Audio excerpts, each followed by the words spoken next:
Hello दोस्तों, मैं आज 48 लॉज ऑफ पावर के 11th लॉ को एक्सप्लेन करने जा रहा और ये लॉ कहता है learn to keep people dependent on you, यानी कि लोगों को खुद पर इतना निर्भर बना दो कि वो तुम्हारे बिना कुछ कर ही ना सकें।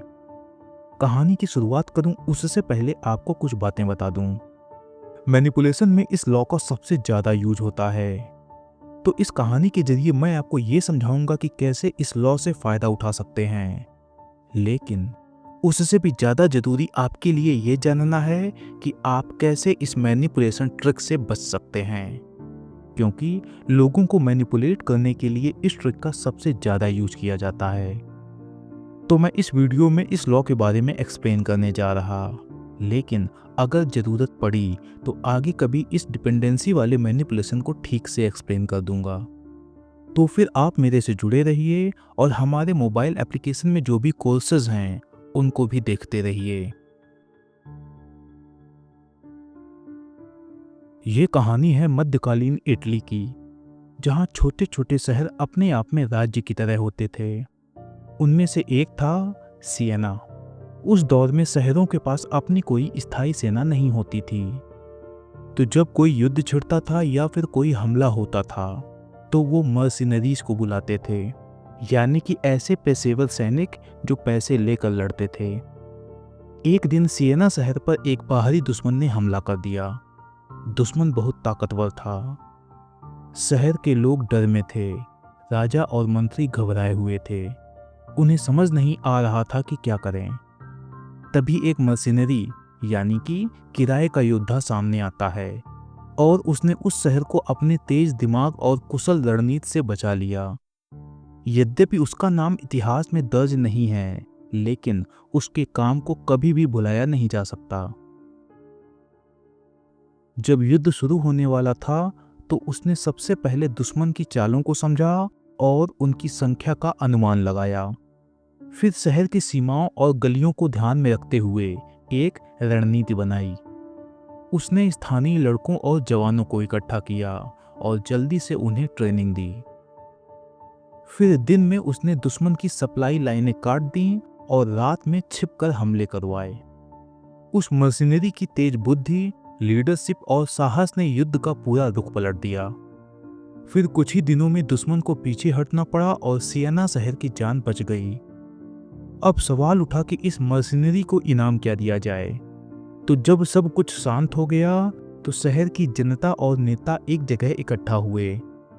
लोग बहुत भावुक थे, तो किसी ने कहा कि उसे ढेर सारा सोना दे दो, तो कोई कहता है उसे सेनापति बना दो, कोई तो ये बोला कि उसे हमारा राजा बना दो।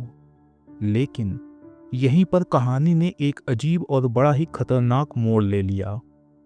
जब सिएना शहर के लोग उस मशीनरी को सम्मान देने का सोच रहे थे तो वहां के नेताओं के मन में एक डर फैल गया और सिएना शहर के नेताओं के दिमाग में यह आया कि ये मशीनरी इतना ताकतवर है तो कल को ये हमारे ही खिलाफ हो गया तो हमारा क्या होगा, और अगर ये सच में राजा बन गया तो हमें कोई नहीं पूछेगा। तभी एक बुजुर्ग नेता खड़ा हुआ और बोला, चलो इसे मार डालते हैं और फिर इसे नगद संत यानी कि पैट्रन सेंट बना देते हैं। और सच में उन्होंने ऐसा ही किया, यानी कि जिसने अपनी जान जोखिम में डालकर पूरे शहर को बचाया था उसे उन्हीं लोगों ने मार दिया जिनकी जान बचाई थी। उस मशीनरी की सबसे बड़ी गलती थी कि उसने लोगों को खुद पर निर्भर नहीं बनाया था। उसने युद्ध तो जीत लिया, लेकिन उसने ये नहीं पक्का किया कि उसके बिना लोग कुछ भी न कर सकें। इसलिए जैसे ही उसकी जरूरत खत्म हुई, लोगों ने उसे खतरा समझ लिया। 48 लॉज ऑफ पावर का 11th लॉ यही सिखाता है कि अगर लोग आप पर निर्भर नहीं हैं तो आप कभी भी बदले जा सकते हैं, मिटाए जा सकते हैं। 1847 की बात है। एक 32 साल का नौजवान राजनीति में नया नया आया था। उसका नाम था ओटो वॉन बिस्मार्क। उसके पास ना कोई राजनीतिक ताकत थी, ना कोई दोस्त था और ना ही उसके पास जनता का सपोर्ट था। लेकिन बिस्मार्क की सोच सबसे अलग थी। उसने खुद से पूछा, अगर मुझे ताकत पानी है तो मुझे किसका साथ चाहिए? अब बिस्मार्क की जगह कोई और होता तो वो सोचता कि मुझे जनता का साथ चाहिए या फिर संसद के ताकतवर नेताओं का साथ चाहिए। लेकिन बिस्मार्क ने चुना एक कमजोर और डरपोक राजा, फ्रेडरिक विलियम फोर्थ को। फ्रेडरिक विलियम फोर्थ एक ऐसा राजा था जो अपने फैसलों से पीछे हटने के लिए जाना जाता था। सच पूछो तो यह राजा संसद के सातिर और चालबाज नेताओं के हाथों की कठपुतली बना हुआ था। लेकिन बिस्मार्क को एक बात पता थी कि कमजोर लोगों को बड़ी आसानी से खुद पर डिपेंडेंट बनाया जा सकता है। इसलिए बिस्मार्क ने राजा को सपोर्ट करना शुरू किया। जब बाकी नेता उसकी आलोचना करते थे तो बिस्मार्क चुपचाप उसका साथ देता था। धीरे धीरे उसने राजा को यकीन दिलाया कि तुम अकेले नहीं हो, जब सब तुम्हारे खिलाफ होंगे तो मैं तुम्हारे साथ खड़ा रहूंगा। कुछ ही सालों में बिस्मार्क को राजा ने मंत्री बना दिया। अब असली खेल शुरू हुआ। बिस्मार्क ने राजा की कमजोरी को उसका हथियार बना लिया।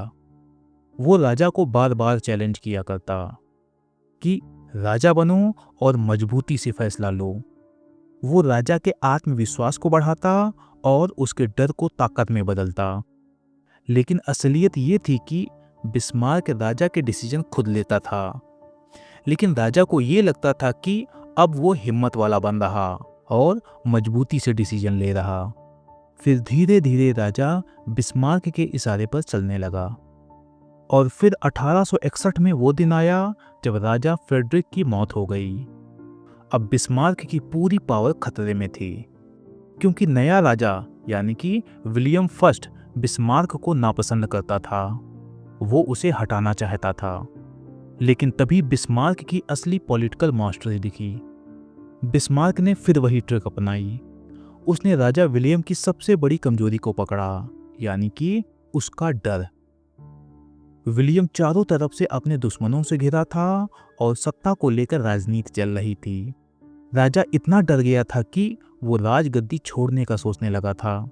लेकिन बिस्मार्क ने फिर से उसे सहारा दिया और राजा से बोला, तुम पीछे मत हटो, मैं तुम्हारे साथ हूं और मैं तुम्हारे लिए रास्ता बनाऊंगा। और धीरे धीरे विलियम फर्स्ट बिस्मार्क पर पूरी तरह से निर्भर हो गया। और सबसे मजे की बात यह थी कि किंग विलियम बिस्मार्क को पसंद नहीं करता था, लेकिन हटाने की हिम्मत भी नहीं कर पाता था, क्योंकि बिस्मार्क अब उसके लिए ऑक्सीजन की तरह बन चुका था। यानी कि राजा की राजगद्दी तभी तक है जब तक बिस्मार्क उसके साथ खड़ा है।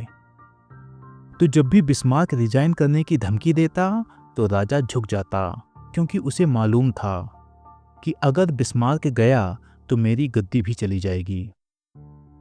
सालों बाद जब बिस्मार्क ने जर्मन राज्यों को एक करके एक पूरा देश बना दिया तो उसने विलियम को जर्मनी का सम्राट बनवा दिया। लेकिन पर्दे के पीछे सारा कंट्रोल बिस्मार्क के हाथ में था। 11th लॉ ऑफ पावर भी यही कहता है कि खुद को इतना अनमोल और जरूरी बना दो कि लोग तुम्हारे बिना खुद को अधूरा समझें।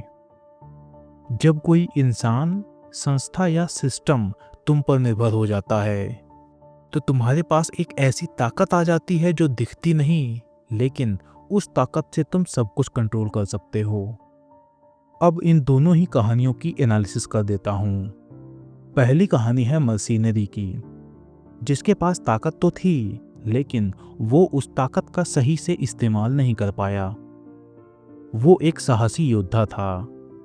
उसने जान जोखिम में डालकर पूरे शहर को बचाया, पर उसने खुद को सिस्टम का हिस्सा नहीं बनाया। वो बाहर से आया था और बाहर ही रहा।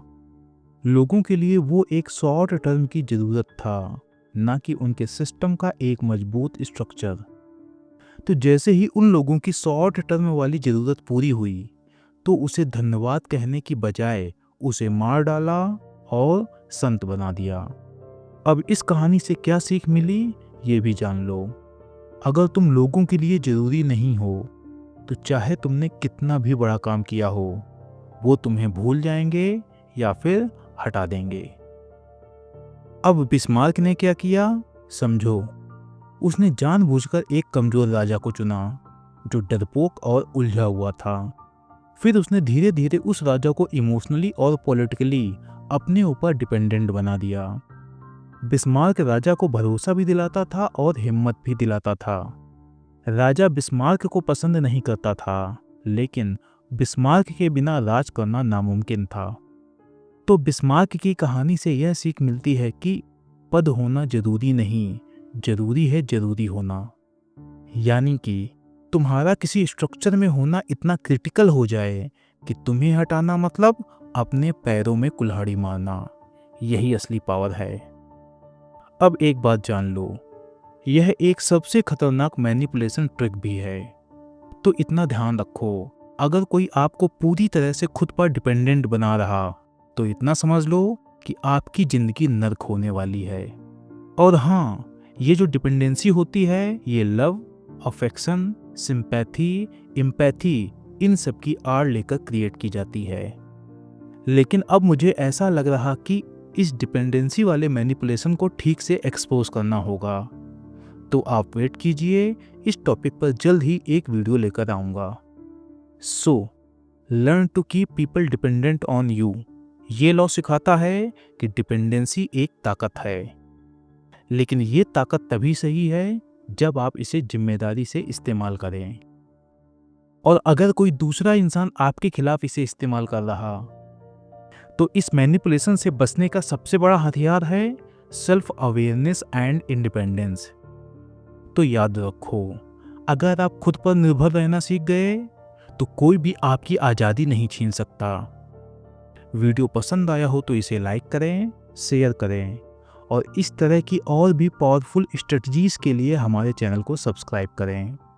मिलते हैं अगले वीडियो में, तब तक स्टे पावरफुल।